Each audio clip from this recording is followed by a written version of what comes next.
Halo, selamat pagi pemirsa di kota Medan, Riau, Palembang, dan daerah lain di Sumatera. Selama 30 menit ke depan kami akan mengabarkan informasi menarik dari wilayah Sumatera dan sekitarnya.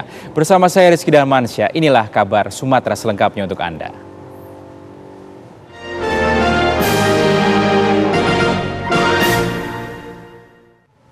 Selain bersesuaian dengan keterangan terdakwa, keterangan saksi kuat tersebut bersesuaian dengan hasil visum et repertum dan hasil ekshumasi yang pada pokoknya menyimpulkan korban meninggal dunia akibat kekerasan senjata api pada bagian dada yang menembus paru-paru.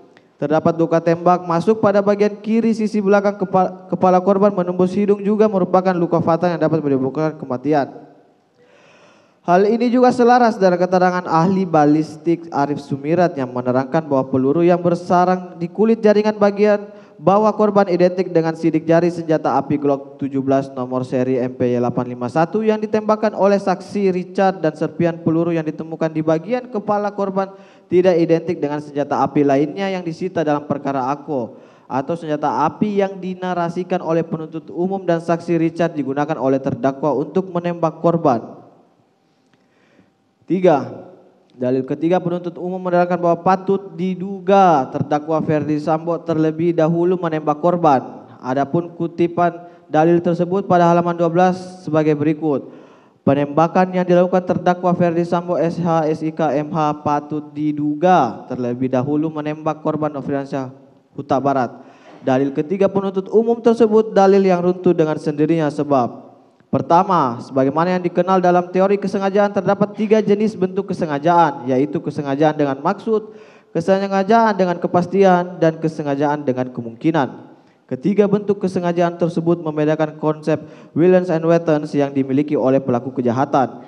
Dalam pasal 340 KUHP, kesengajaan dengan rencana sebelumnya merupakan dolus directus dengan bentuk kesengajaan tingkat pertama, yaitu dengan maksud atau dengan tujuan.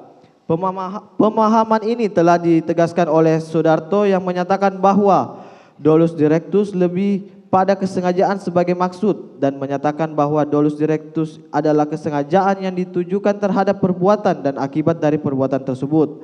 Sesuai dengan asas negativa non sunt propanda, konsekuensinya penuntut umum harus dapat membuktikan tindakan nyata dari terdakwa Ferdi Sambo sebagaimana termuat dalam surat dakwaan yang menurut penuntut umum terdakwa melakukan penembakan langsung terhadap korban.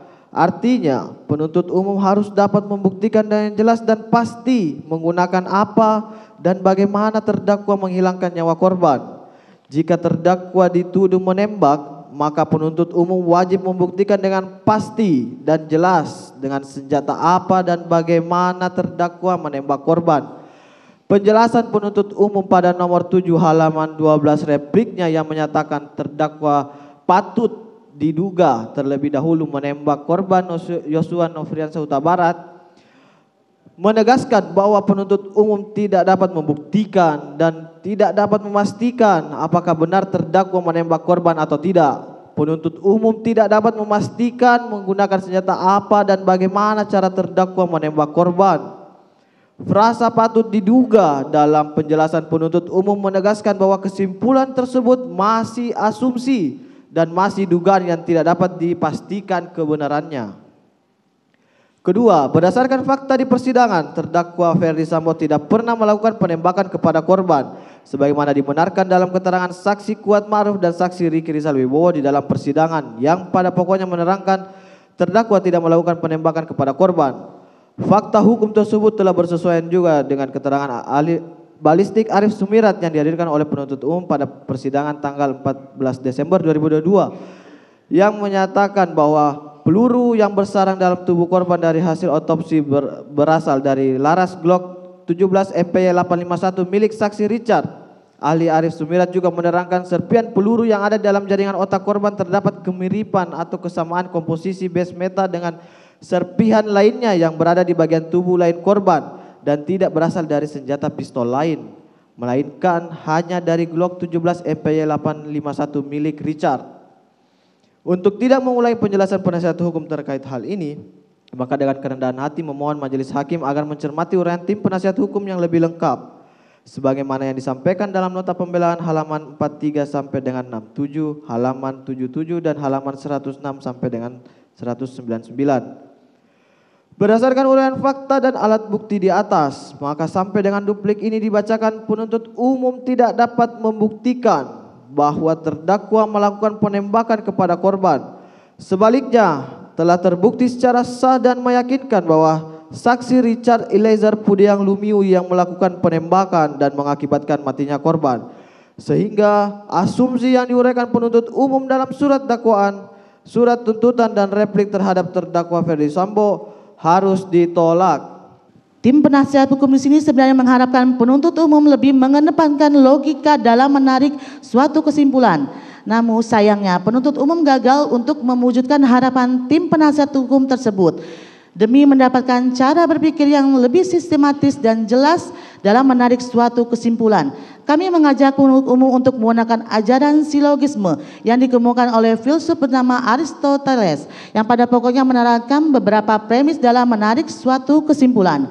Adapun premis yang tim penasihat hukum maksud dalam huraian halaman 15 sampai 16 replik penuntut umum adalah sebagai berikut. 1. Nomor 11 merupakan tanggapan terkait asal muasal kehendak terdakwa Ferdi Sambo. Nomor 12 merupakan tanggapan terkait terdakwa Ferdi Sambo memberikan tambahan amunisi 1 butir kotak peluru.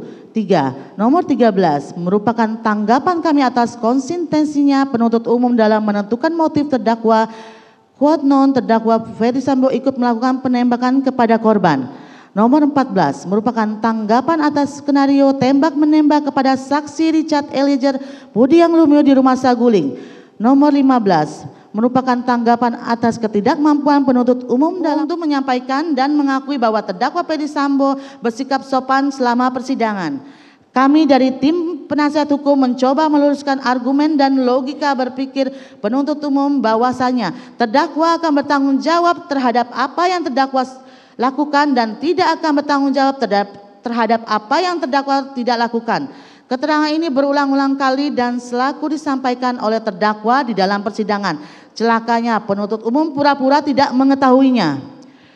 Lebih dari itu, putusan pemindanaan terhadap seseorang bukanlah putusan yang bersifat pembalasan atau retributif, namun merupakan putusan yang mencerminkan keadilan dan kepastian hukum bagi terdakwa, selarasnya dengan tujuan penyelenggaraan peradilan. Dengan demikian, tanggapan penuntut umum mengenai hal-hal yang meringankan haruslah ditolak oleh majelis hakim. Izin dilanjutkan, Yang Mulia.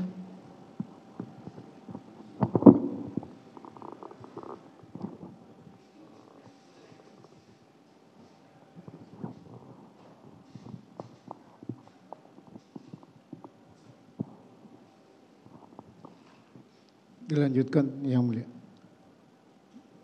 Berdasarkan uraian yang telah kami kemukakan di atas, maka kami selaku tim penasihat hukum dari terdakwa Ferdi Sambo dalam perkara ini berpendapat bahwa replik penuntut umum haruslah ditolak karena uraian replik tersebut sama sekali tidak memiliki dasar yuridis yang dapat digunakan untuk melumpuhkan nota pembelaan atau pledoi tim penasihat hukum terdakwa.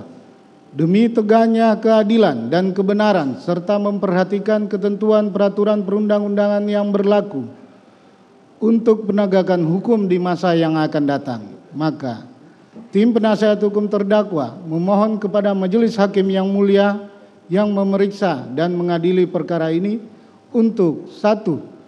Menerima seluruh dalil duplik dari tim penasihat hukum terdakwa Ferdi Sambo. 2. Menolak seluruh dalil replik dari penuntut umum. 3. Menjatuhkan putusan sebagaimana diktum pledoi tim penasihat hukum yang telah dibacakan pada hari Selasa tanggal 24 Januari 2023. Atau apabila Yang Mulia Majelis Hakim yang memeriksa dan mengadili perkara ini berpendapat lain, maka kami mohon putusan yang seadil-adilnya. Demikian duplik ini kami ajukan di hadapan Pengadilan Negeri Jakarta Selatan sebagai bagian satu kesatuan yang tidak terpisahkan dari nota pembelaan atau pledoi kami, dan dengan harapan bahwa Yang Mulia Majelis Hakim dapat mengambil keputusan secara bijaksana, adil, benar, dan objektif berdasarkan ketentuan hukum yang berlaku. Hormat kami, Tim Penasihat Hukum Ferdi Sambo SH SIK MH. Terima kasih.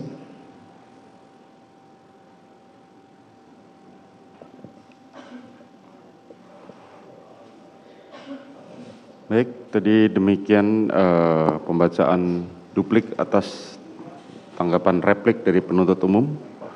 Selanjutnya Majelis Hakim akan mengambil putusan, yaitu pada tanggal 13 Februari. Pada terdakwa diperintahkan untuk kembali ke dalam tahanan. Sidang perkara nomor 796 Pit B 2022 atas nama terdakwa Ferdi Sambo dinyatakan ditutup. Pemirsa, sejumlah informasi penting dan menarik lainnya akan kami hadirkan usai jeda berikut ini. Tetap bersama kami.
Menghadirkan informasi penting dan menarik. Kasus penularan varian Omikron di Jakarta Barat menjadi negara kita dan memastikan kesehatan menjaga dunia yang mereka menawarkan melalui media sosial. Semua tersaji lengkap menemani waktu siang Anda.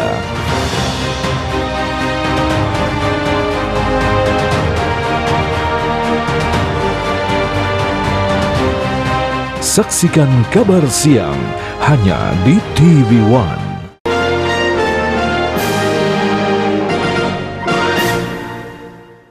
Dalil penuntut umum ini jelas bertentangan dengan keterangan dari ahli yang dihadirkan oleh penuntut umum, yaitu Reni Kusumowardani, MPSI, yang menjelaskan dalam persidangan. Memang pernah terjadi kebohongan, dan itu sudah diakui, kemudian direvisi, dan kemudian saksi ahli mengukur kredibilitas keterangan terdakwa. Jadi kesimpulannya sebenarnya karena kepatuhan yang sangat tinggi dan ada satu situasi yang tidak tahu-menahu berada di dalam satu tempat dalam situasi yang seperti itu sehingga berada di tempat yang keliru pada saat itu. Bahwa penuntut umum tidak mampu membantah dalil dari tim penasihat hukum mengenai prosedur tes poligraf yang tidak sesuai dengan pasal 13 angka 2 huruf D Perkap nomor 10 tahun 2009. Sudah sangat jelas mengatur bahwa kondisi terperiksa yang akan dilakukan tes poligraf harus dalam keadaan sehat jasmani dan rohani serta tidak dalam keadaan tertekan sehingga tes poligraf terhadap terdakwa patut dinyatakan tidak sah dan tidak dapat dijadikan sebagai alat bukti maupun petunjuk. Oleh karenanya, mohon Majelis Hakim menolak dalil penuntut umum sepanjang mendasarkan pada tes poligraf. Bahwa mengenai kekerasan seksual yang dialami oleh saksi Putri Chandrawati sudah sangat terang dibuktikan oleh ahli Reni Kusumowardani, SPSI, dan tidak ada bukti yang sah, saksi maupun ahli yang menyatakan sebaliknya. Sebagaimana dijelaskan dalam BAP tertanggal 9 September 2022 nomor 17 yang menyatakan bahwa dari hasil pemeriksaan psikologi forensik didapatkan dengan kesimpulan sebagai berikut. 1. Bahwa didapatkan informasi yang konsisten dari saksi Putri Chandrawati dan saksi Ferdi Sambo. Menurut Putri Chandrawati telah terjadi kekerasan seksual terhadap dirinya dan kekerasan seksual tersebut merupakan suatu tindakan yang tidak diduga serta tidak dikehendakinya yang menurut Putri Chandrawati dilakukan oleh Nofriansyah Yosua Huta Barat, bahwa ditemukan adanya kondisi psikologis yang buruk pada Putri Chandrawati berupa sindrom depresi dan reaksi trauma yang akut.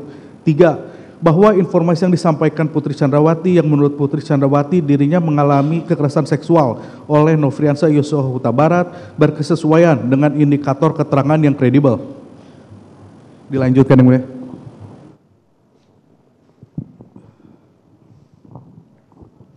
Lanjut yang mulia. Bantahan atas analisa yuridis dalam replik penuntut umum bahwa terkait dengan analisa yuridis yang disampaikan oleh penuntut umum di dalam repliknya, maka tim penasihat hukum selanjutnya akan memberikan tanggapan sebagai berikut. 1. Unsur dengan sengaja dan dengan rencana terlebih dahulu merampas nyawa orang lain. Bahwa uraian bantahan penuntut umum dalam repliknya pada halaman 25 tentang analisa yuridis tidak terkait dengan diri terdakwa, melainkan terkait dengan saksi Ferdi Sambo dan saksi Richard Eliezer. Hal ini menunjukkan bahwa penuntut umum gagal membuktikan unsur dengan sengaja dalam pasal 340 KUHP dan berupaya untuk mengalihkan dengan cara mencoba mengaitkan unsur dengan sengaja dengan peristiwa penembakan yang dilakukan oleh saksi Richard Eliezer di rumah Duren 3 nomor 46. 2. Bahwa dalam pledoi tim penasihat hukum sama sekali tidak pernah membahas kaitan antara unsur dengan sengaja dengan dialog antara saksi Ferdi Sambo dengan saksi Richard Eliezer sesaat sebelum penembakan terkait dengan kalimat hajar cat. Oleh karena itu, dalil tersebut tidak perlu kami tanggapi. 3. Bahwa jelas dan tegas, uraian unsur dengan sengaja pada pledoi tim penasihat hukum pada halaman 34 adalah dengan sengaja adalah menghendaki dan mengetahui menginsafi terjadinya suatu tindak pidana berikut akibatnya. Bahwa unsur pertama yang harus dibuktikan adalah unsur dengan sengaja. Fakta yang terungkap sepanjang pemeriksaan perkara aku, ternyata tidak ditemukan adanya niat sebagai kehendak terdakwa bersama dengan terdakwa lainnya atas kematian korban atau adanya perencanaan eksekusi penembakan di rumah Duren 3 nomor 46 terlebih lagi dengan menggunakan sarana senjata api. Sebagai kehendak harus pula bersesuaian dengan penyebab kematian, sebab niat sebagai kehendak diwujudkan sebagai tindakan nyata. Bahwa dalam surat tuntutan dan replik penuntut umum juga sama sekali tidak dapat membuktikan, bahkan terkesan hanya menduga-duga kapan dan di mana perencanaan pembunuhan terhadap korban dilakukan dan dengan pelaku lainnya hingga peristiwa saksi Richard Eliezer melakukan penembakan terhadap korban yang menyebabkan hilangnya nyawa korban. Bahwa secara tegas dan jelas diakui di persidangan oleh saksi Richard Eliezer bahwa dirinya lah yang menembak korban menggunakan senjata api laras pendek merek Glock 17 nomor seri MPY 851. Fakta tersebut bersesuaian dengan kesimpulan hasil visum serta keterangan ahli yang telah disampaikan di depan persidangan pada tanggal 19 Desember 2022. Bersesuaian pula dengan ahli balistik yang dihadirkan oleh penuntut umum yang berpendapat sebagai berikut. 1. Hasil autopsi, ahli hanya dapat mengenali jejak dari laras senjata api jenis Glock 17. 2. Setiap anak peluru identik dengan laras senjata dan setiap senjata memiliki identifikasi berbeda-beda. 3. Ditemukan anak peluru yang bersarang di tubuh korban berasal dari Glock 17 nomor seri MPY 851. Bahwa berdasarkan fakta-fakta persidangan tersebut yang bersesuaian dengan alat bukti lain, maka menjadi terang bahwa unsur dengan sengaja yang direncanakan terlebih dahulu tidak terpenuhi. Bahwa selanjutnya terkait dengan dalil penuntut umum yang mengkonstruksikan posisi terdakwa sebagai pelaku turut serta dengan rencana terlebih dahulu merampas nyawa korban hanya merupakan kesimpulan tanpa dasar dan kabur. Tim penasihat hukum akan menyampaikan pemahaman terkait dengan meeting of mind yang merupakan poin penting terkait dengan unsur turut serta sebagaimana diatur dalam pasal 55 ayat 1 ke 1 KUHP. Mengingat hal ini merupakan poin yang sangat krusial dan menjadi argumentasi tim penasihat hukum dalam pledoi yang ternyata tidak ditanggapi oleh penuntut umum dalam repliknya, kami menyimpulkan penuntut umum tidak mampu membantah dalil tim penasihat hukum perihal tidak adanya meeting of mind atau persamaan kehendak terdakwa dengan pelaku lain sehingga harus didudukkan sebagai terdakwa dalam perkara akuo. Bahwa terkait meeting of mind dijelaskan oleh Prof. Mulyatno yang menerangkan bahwa mereka yang melakukan perbuatan pidana, mereka yang disuruh melakukan perbuatan pidana, dalam hal sedikit-dikitnya ada 2 orang yang menyuruh dan yang disuruh. Jadi bukan orang itu sendiri yang melakukan tindak pidana, tetapi ia menyuruh orang lain untuk melakukan. Meskipun demikian, ia dipandang dan dipidana sebagai orang yang melakukan sendiri.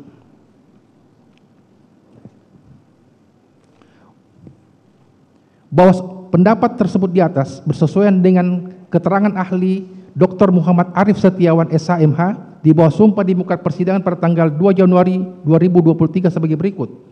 Bahwa ahli menjelaskan meeting of mind adalah kesepahaman dan kesamaan dari orang-orang dalam mewujudkan delik dengan tujuan yang sudah ditentukan.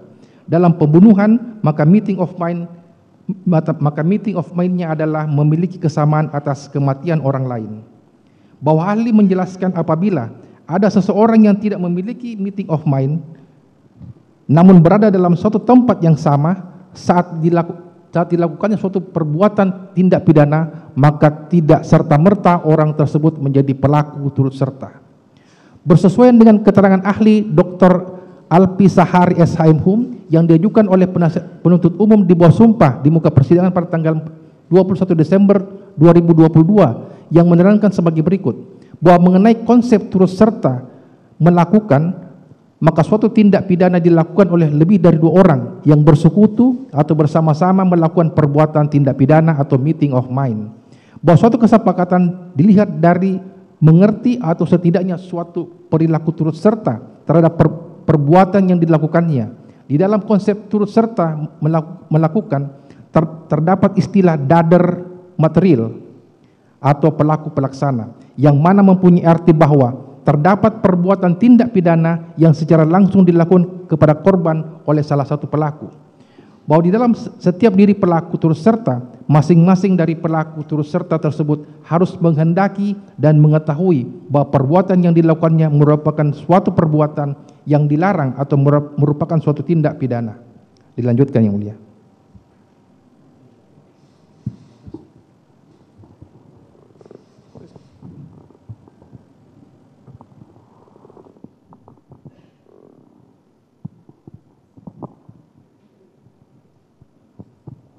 Lanjutkan yang mulia. 2, unsur sengaja merampas nyawa orang lain. Bahwa terkait dengan unsur sengaja merampas nyawa orang lain, sebagaimana diuraikan oleh penuntut umum dalam repliknya halaman 27, kami tim penasihat hukum memandang tidak perlu untuk ditanggapi. Dikarenakan sudah terbukti dalam persidangan hilangnya nyawa dari korban seluruhnya dilakukan oleh saksi Richard Eliezer Pudiang Lumiu, sehingga tidak ada kaitannya dengan terdakwa. Bahwa dari penjelasan di atas sudah semakin jelas dan terang tidak adanya keterlibatan terdakwa Kuat Ma'ruf dalam tindak pidana yang menyebabkan hilangnya nyawa korban yang dilakukan oleh saksi Richard Eliezer Pudiang Lumiu di rumah 2346. Kesimpulan, berdasarkan uraian dari tim penasihat hukum dalam duplik ini, kami memohon kepada majelis hakim yang memeriksa dan mengadili perkara akuo untuk memberikan putusan sebagai berikut. 1. Menerima dalil duplik dari tim penasihat hukum dan terdakwa Kuat Ma'ruf, menolak seluruh isi replik penuntut umum, menjatuhkan putusan sebagaimana diktum pledoi tim penasihat hukum yang telah dibacakan pada hari Selasa tanggal 24 Januari 2023. Demikianlah duplik ini kami sampaikan sesuai dengan fakta yang terungkap dalam persidangan, disertai doa dan harapan dari penasihat hukum, kiranya yang mulia majelis hakim mempertimbangkan dan memberikan putusan yang seadil-adilnya kepada terdakwa. Ex aequo et bono. Terima kasih yang mulia.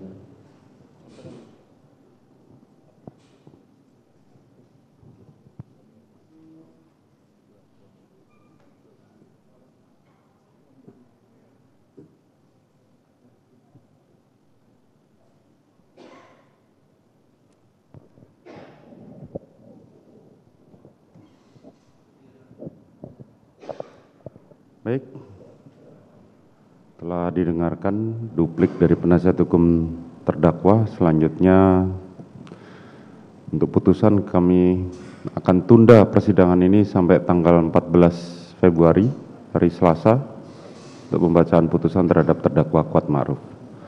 Kepada terdakwa Kuat Ma'ruf diperintahkan untuk kembali ke dalam tahanan. Sidang perkara nomor 800 atas nama terdakwa Kuat Ma'ruf dinyatakan ditutup. Terima kasih. Pemirsa, sejumlah informasi penting dan menarik lainnya akan kami hadirkan usai jeda berikut ini. Tetap bersama kami.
Bila selama ini Anda mengenal pizza dengan topping daging, ayam, ataupun jamur, maka pizza yang satu ini menggunakan bahan dasar yang unik atau berbeda, yaitu pizza andaliman.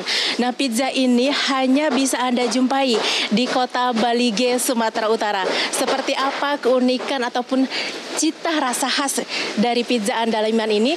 Saya akan mengajak Anda ke dapur pizza andaliman.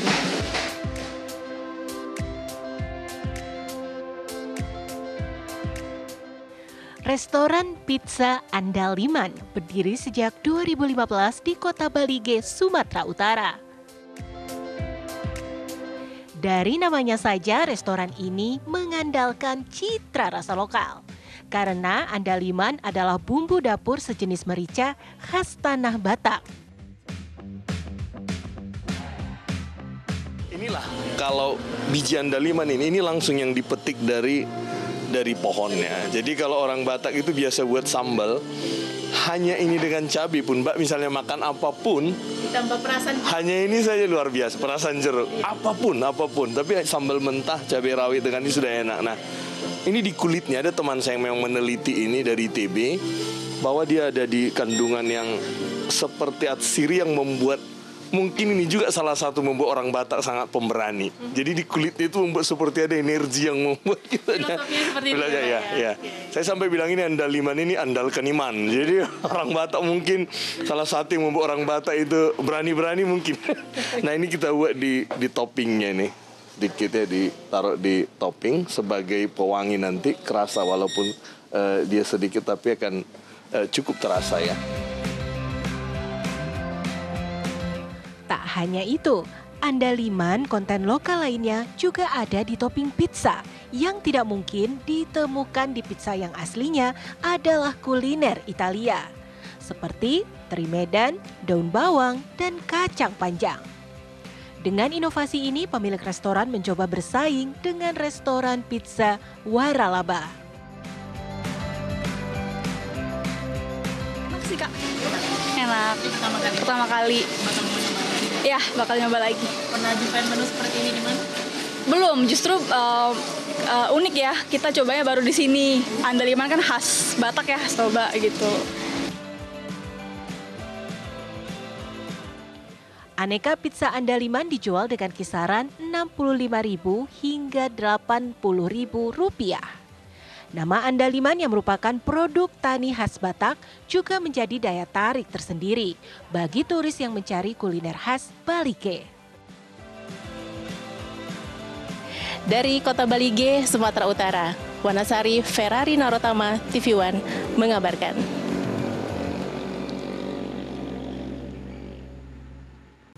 Pemirsa, informasi tadi sekaligus menutup jumpa kita pada hari ini. Mewakili segenap kru dan petugas, saya Rizky Darmansyah pamit undur diri. Terima kasih atas perhatian Anda. Sampai jumpa.